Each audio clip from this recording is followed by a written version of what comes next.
Well, if you listen, Seamus, to every TED talk of someone that's really experienced, they'll tell you that businesses that are really successful are what they call a triple play. Okay. They make a difference for people, they make a difference for the environment, and they're profitable.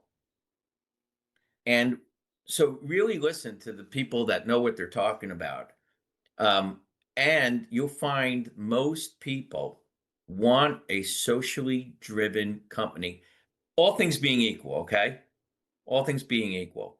It's, people are telling me now, boring is sexy.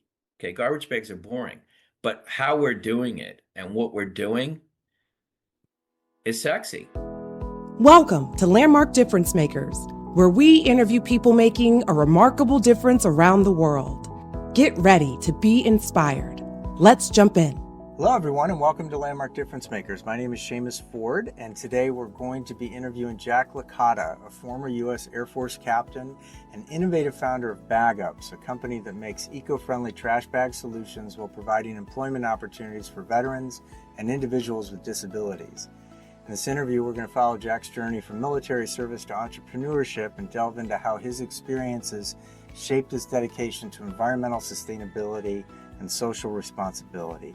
Jack, thank you for being here.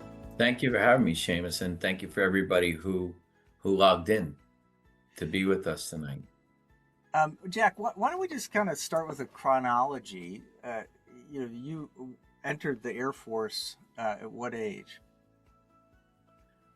21. I went to a military college, which is the Citadel. It's in South Carolina.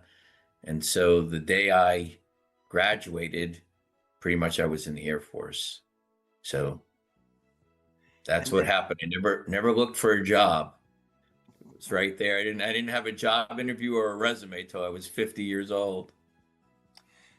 well, thank you for your service, and I know you're very proud of your service. How did being in the Air Force contribute to your becoming an entrepreneur? You're starting a social enterprise like BagUps.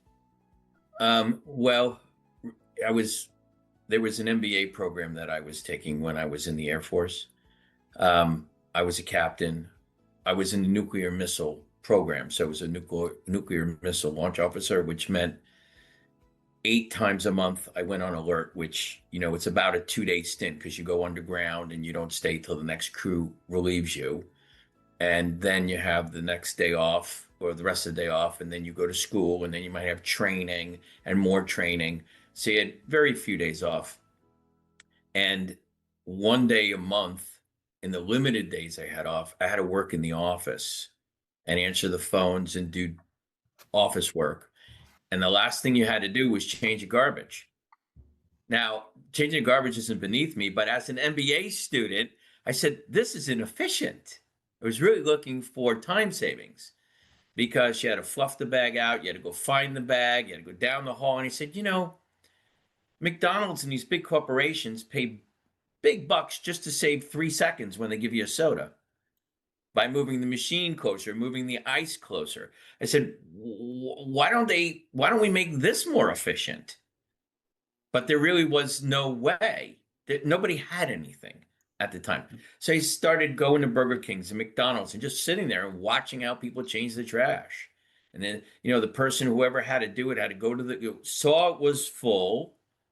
They had to have the thought it was full. Then they had to go to the back storage room, get the bag, bring it, or they take the bag out, put it on the floor, it leaks, or they go walk and dump it in the dumpster. Then somebody comes by with a full tray, dumps it in an unlined garbage can, and then they have to take it outside and clean it. So just the whole process was inefficient. And they said, the bags belong in the can.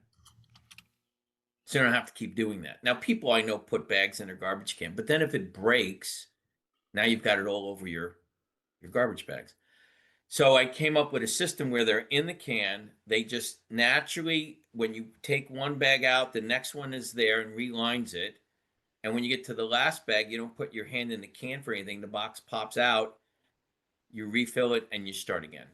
So that's kind of the genesis of how the whole thing started. Now, a lot of people start businesses exclusively for the purpose of making money and kind of advancing their own interests, but that wasn't your primary motivation in starting this. What, No, what, what? the primary motivation was to make it easier and more efficient for the person who had to do this function. That's how it started. And then how did you come to only employ veterans and people with disabilities? Well, it was kind of an evolution. Um, what happened was so I got out of the service, and this was kind of just something that was on the back burner. Um, when you get out, I had another full-time job. I was in the National Guard, and this, it's one of the things you played around with. You picked it up, you worked on it a little, but then you forgot about it. And along the way, I was engaged at the time. My fiance got into a car accident. Now, this is before airbags. So today it would have been one of those things. She hit a tree, you would have walked away with an airbag deployment. But back in when this happened, she was seriously head injured and was in a coma for many months. And I stayed with her for 10 years, moved her from hospital to hospital to hospital, rehab hospitals, and eventually couldn't really progress anymore. And they wanted to put her on the maintenance level of a hospital. And I said, no, we're not doing that. And I built an apartment. Her friend let me build next, attached to her friend's house. And then she outgrew that. And I built a group home.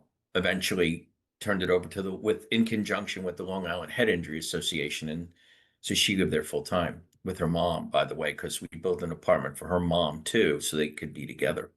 Mm. In that journey of 10 years, being with the disabled population, which I never was before, I really got to see there's not one single person on the planet that chose to be disabled,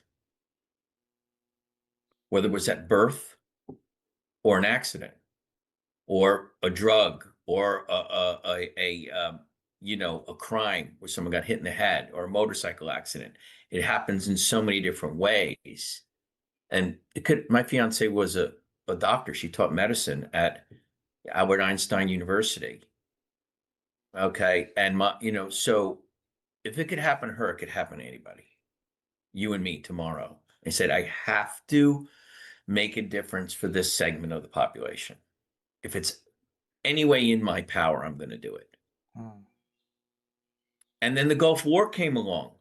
It's just, we've been working on this for a while. Then the Gulf War came along, the first one, the second one, and all these guys are coming back with PTSD and, whether it's mental disability or they got their, arms blown off. I said, I got to make it different. And the homeless veterans. So I said, I found, at the time people were saying, go to China, China. And I said, no, no, we're not doing that. We're going to do this here. We're going to figure out a way to make it profitable. And along the way, I was at a trade show for another business. And we were making spill kits at the time for cleaning up oil spills. And this woman comes to me and she goes, we can do this for you right here in New Jersey. Like, what do you mean? She said, we have what's called a sheltered workshop where we'll bring in the people with disabilities and we'll show them how to do this for you. I'm like, this just fit. It just all came together. I said, this is it. So that's what we do. We've worked with several different ones. They all have different capabilities. We have one big one down in Burlington, New Jersey, and they do everything for us. They take in the raw materials that are made in New Jersey. They do the packaging, the assembly, and the fulfillment. They do everything. They have supervision from a competent manager. And, last year we gave over almost 20,000 hours of work to people who wouldn't have had it, that are disabled. And What would be happening for people if they didn't have that work? most of them would be sitting at home doing absolutely nothing. When I say absolutely nothing, maybe sitting in front of the TV. And when you talk to the parents of these adults, some of them younger adults, but they get to live independently now. Some of them, they get a paycheck, but the biggest advocates are the family members Hmm. that go, wow, you gave, my son, my daughter, uh, uh, you know, a future, a possibility. And that's where their friends are. It's where their social network is.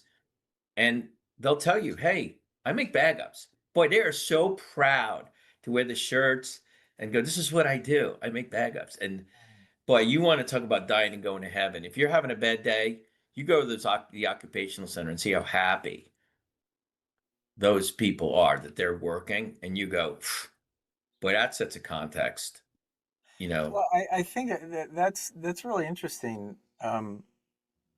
If somebody has an accident and they, suddenly have a limitation in their life, or an experience as a service member, and suddenly the future changes.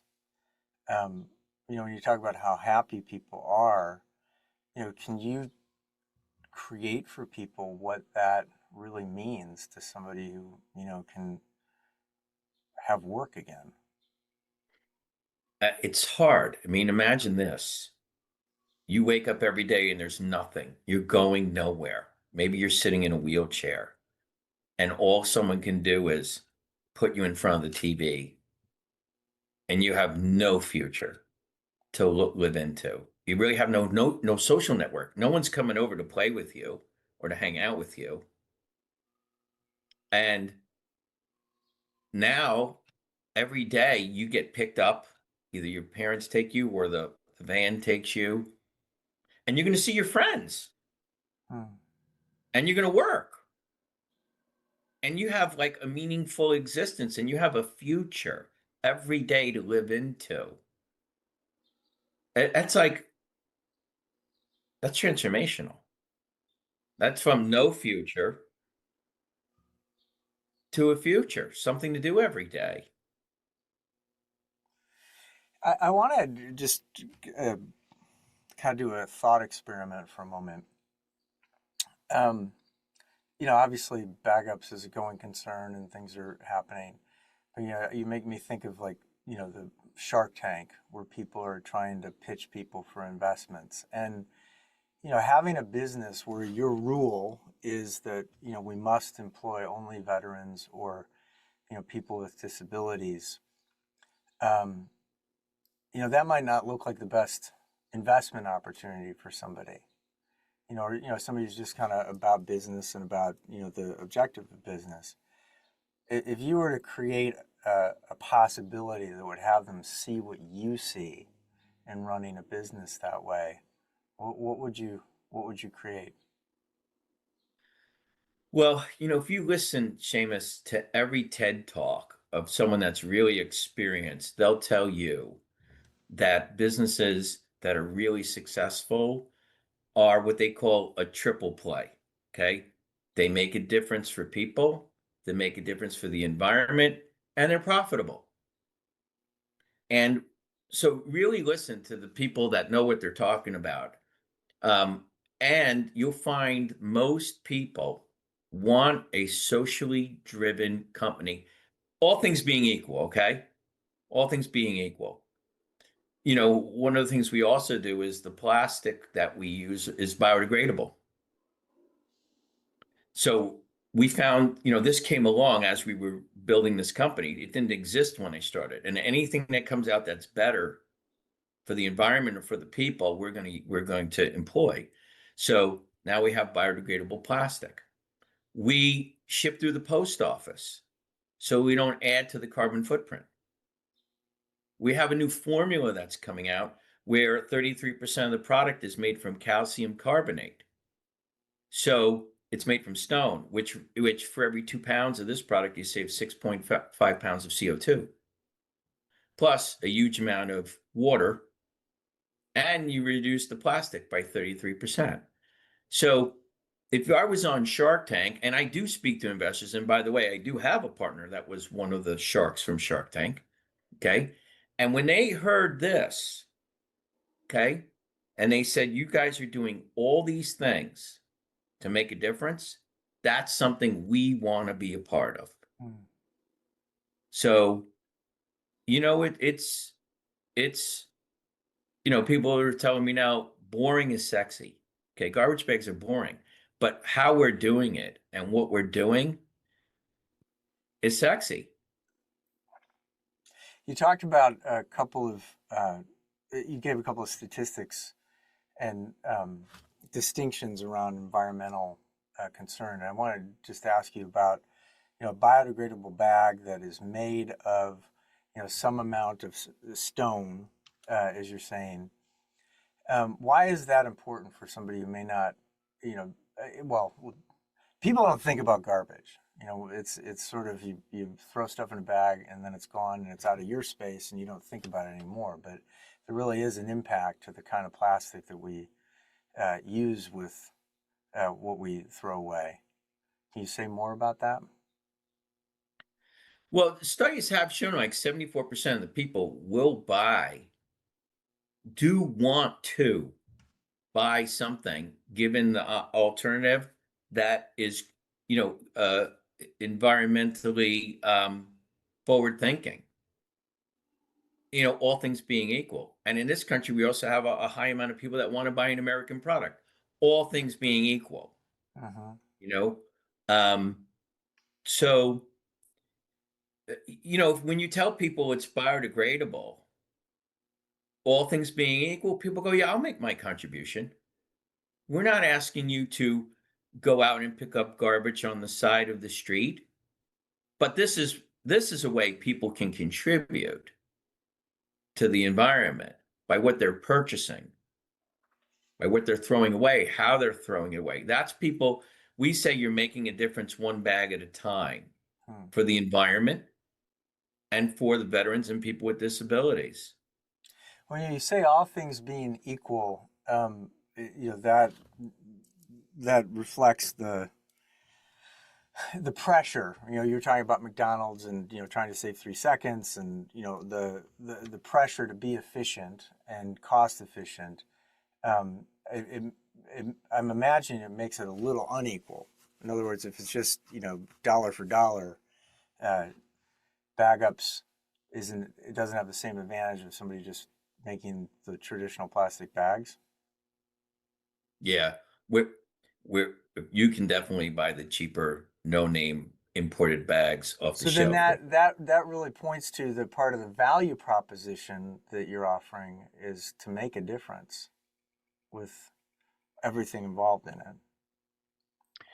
Yeah, the people that buy bag ups really buy into they want to make a difference and they feel good about themselves knowing Mhm. that they're doing something, like they're doing their part and it's more convenient. So there is a convenience factor, like the TV remote. You don't want to go back to the old way once use the TV remote. Once you use bag ups and you see how convenient it is, you don't want to go back to the old way either. So there's the convenience factor as well. And in the commercial space, for every 100 bags you change, you save 2 man hours. And we have that from a third party study. So there is a real, on the business side, there is a real dollar and cent savings, even though you might be paying a little more for the system. We're a dispensing system. So, it looks like this. This is, again, I don't want this to be an infomercial, but this is a dispensing system. Okay. Signed by Gary V. If you know who Gary V is, Gary Vaynerchuk. I met him personally. The shark. Um, you're going to take this and drop it right into the bottom of the garbage can. Okay. Drop it in. Then when you get to the next bag, the next one's already there. When you get to the very last bag, the box pops out. Put your hand in the can and then you refill it. So that time savings has a real impact on people. And handicapped people like this too. Older people, I have some older people that write all the time and say, this makes it so much easier for me. So that's how we're also making a difference. Remember, we started with trying to make a difference for the person whose job or function it was to change garbage. That was the initial impotence, how this thing got created. And then Well, we added these other things, just kind of came along as we developed it. and that's interesting because the next question I was going to ask you, obviously, this is the Landmark Difference Makers podcast, and one of the things that is a commonality is we interview people who participate in Landmark programs, and I'm curious how your participation with Landmark, and full disclosure, you also happen to be a seminar leader with Landmark, how that impacts or influences the choices you've made in developing the business, and how you the course you've set it on. Well, first of all, it was in the breakthrough seminar. I was in the breakthrough seminar, and I said, you know what? Either I'm going to put this thing on the shelf because I dabbled in it and dabbled in it and dabbled in it and got busy with my life. I said, either I'm going to have this thing work or I'm going to can it and move on to something else. So the breakthrough seminar, I said, got to think outside the box and have a breakthrough. So that's number one. It got to a point where I said, okay, we're going with this. What happened was I gave some samples out to a friend of mine, and he said, I am really mad at you. I go, well, what are you mad at me for? He goes, I ran out of those bag up things and I couldn't buy them anywhere. And I want them because I'm going to kick your ass if you don't get those things on the shelf. Kind of how it started. But in the breakthrough seminar, it was, I'm going to make this happen. Like, I put my word to it. It's either going to make it happen by the end of this seminar or we're moving on. And we made it happen. So that was number one. So it was word and in the distinctions of the breakthrough seminar. Number two, the people that are closest around me are Landmark graduates. I have a business partner, he's a graduate. And look, you're going to hit a lot of bumps in the road as an entrepreneur, especially developing something new. And it's great to be able to come from possibility and be able to distinguish your rackets when you're on it with each other or you're on it with other people that you're dealing with. And you're just going to get integrity. And you're going to get people don't have integrity. So what? I'm going to have integrity. And boy, there's many, many, many, many ways to cut corners in this business, in any business, and not have integrity. No, we're built on a foundation of integrity. We're going to honor our word. We're going to do what we said we did. If we don't, we're going to clean it up. And we're going to deal with people with integrity. And How people would know that. how would you It, say you know, being sorry, the internet, I think we overlapped each other. Finish your point, what you were saying. I've said people might not be able to put their finger on why they like doing business with you, like why they like those guys, those bag up guys. But we're on every phone call on time. Okay. Every Zoom call. People don't do that. We're with marketing teams. We're on time. They might not be, but we do what we say we're going to do. Well, that's the question I have: is what is the difference made by doing what you said you're going to do? You talked about cutting corners and how tempting it is to cut corners in your business. Um, if you were to speak to a skeptic for a moment, what would you tell them about the benefit of not cutting corners and honoring your word? Well, I certainly sleep good at night because I stay true to who I am. I don't want to, at the end of the day, go, oh, I didn't do what I said. I wasn't true to who I said I was going to be. It's really about being true. I mean, the bigger conversation for integrity is about being whole and complete. Am I true to who I said I was going to be in the world? That's really what it comes down to. Not just making a lot of money, but I wasn't true to who I said I was going to be. That doesn't work. And then having it work for me, but not work for you, that doesn't work either. If it doesn't work for my business partners and the people I'm doing business with, that doesn't work either. So it's a bigger conversation than just being on time and honoring you.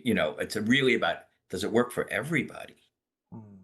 And that means I'm doing business with you. I'm negotiating with you. I'm telling people where they left things out of the contract that would benefit me if I didn't. Okay, but people get, wow, this is who I'm dealing with. I'm going to deal with that kind of person. And when there's bumps in the road, hopefully the ball bounces your way and people cut you some slack by how you have been being with them. Hmm. Well, a related question is, As somebody in business, um, with a triple bottom line, how do you see the role of business in addressing social issues and addressing environmental issues? I think that business can be the leader, should be the leaders. I don't want to say should in the world of Landmark, but there is an opportunity for businesses to lead the way in packaging. Okay, why wait for a regulation to tell you what to do the right thing when we can do it?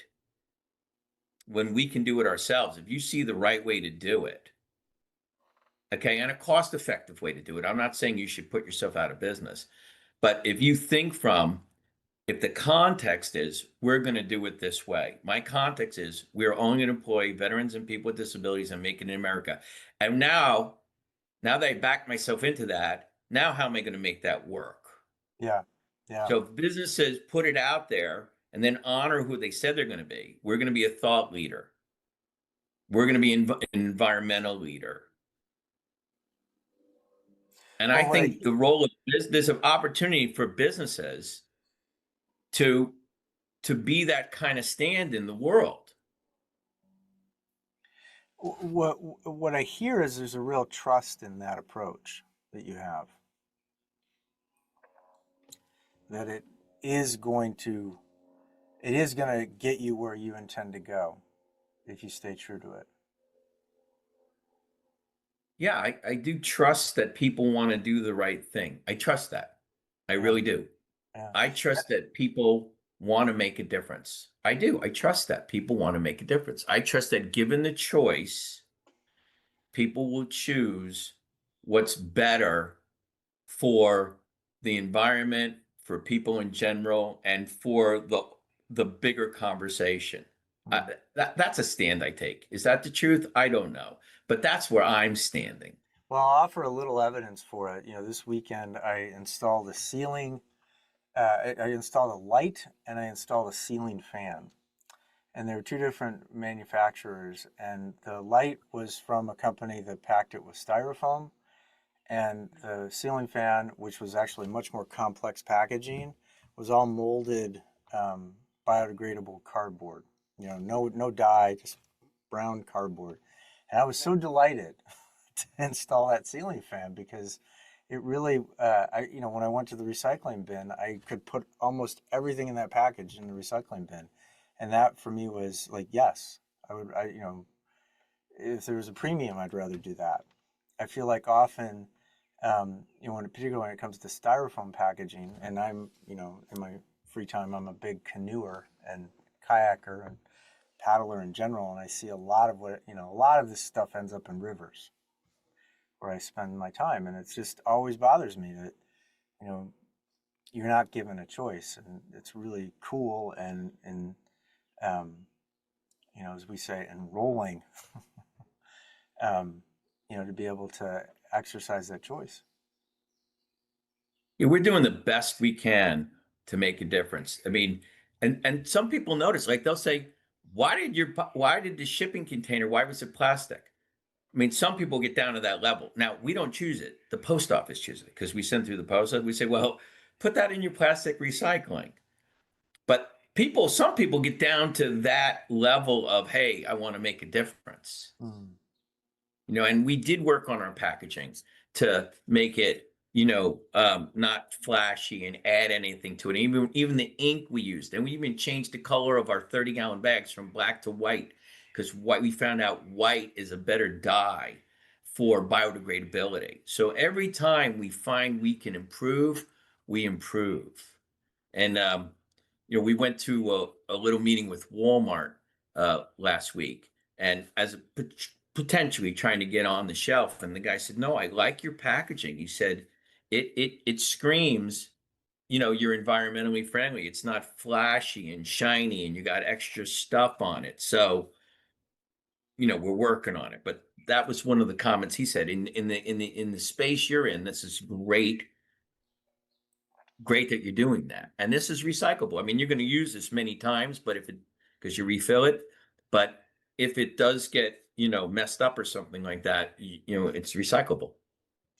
It's interesting what you said about the person at Walmart, um, you know, being drawn to the fact that it's clearly environmentally friendly.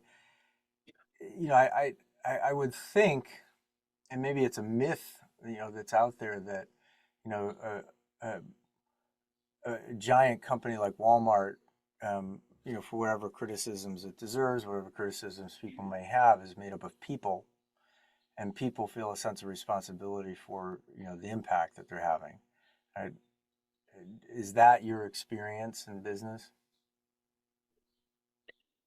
You know, um, I, I, I think it cuts both ways. I think there are some people that are just out for the bottom line, and there are some people that are conscious of what they're doing. So I think the trend is definitely moving towards being more conscious.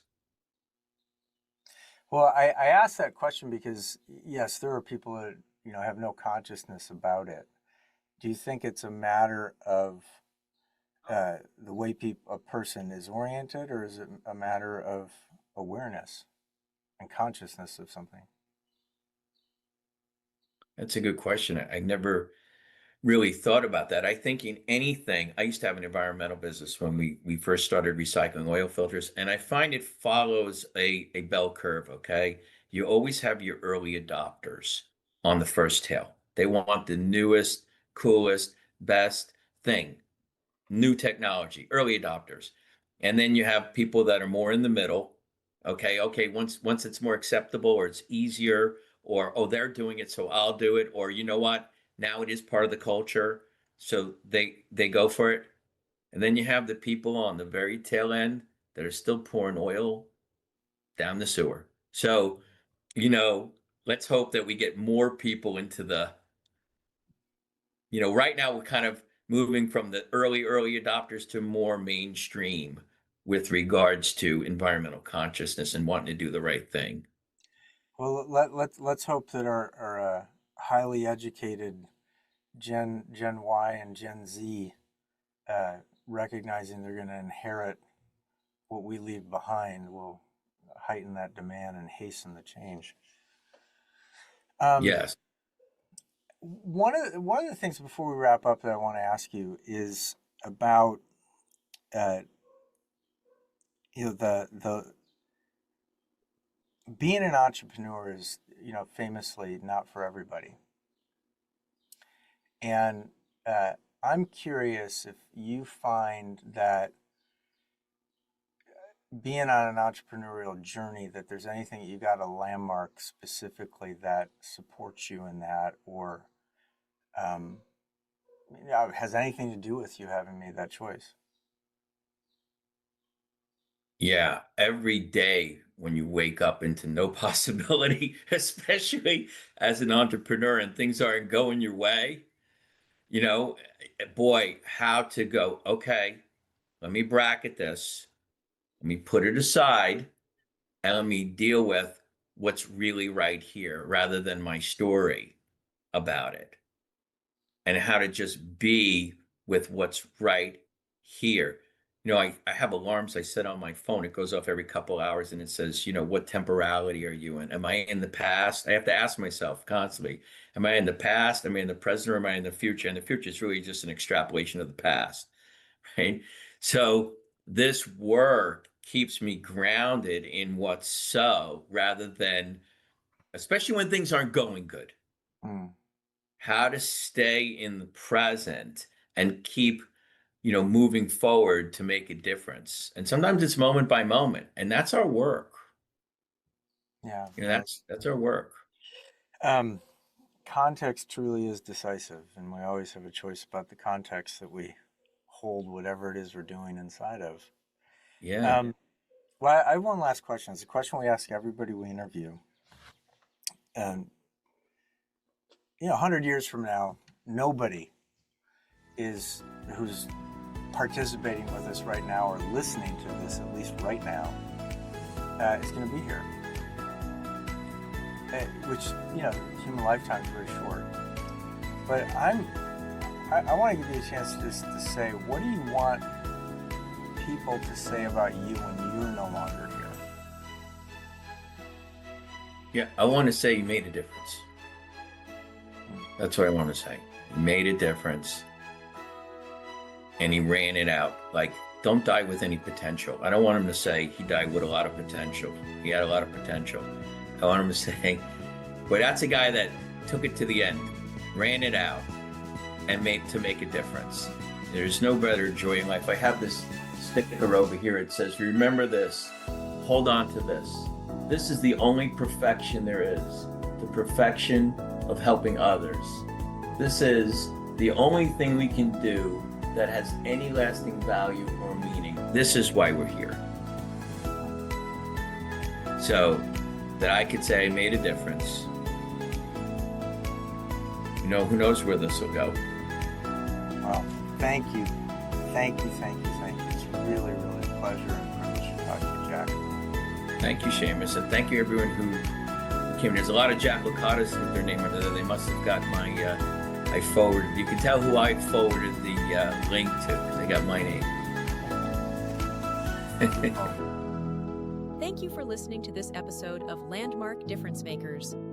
If you're inspired by what you heard and you want to learn more about Landmark's programs or explore upcoming episodes, visit landmarkforumnews.com to find resources, event details, and more stories of people making extraordinary impact around the globe.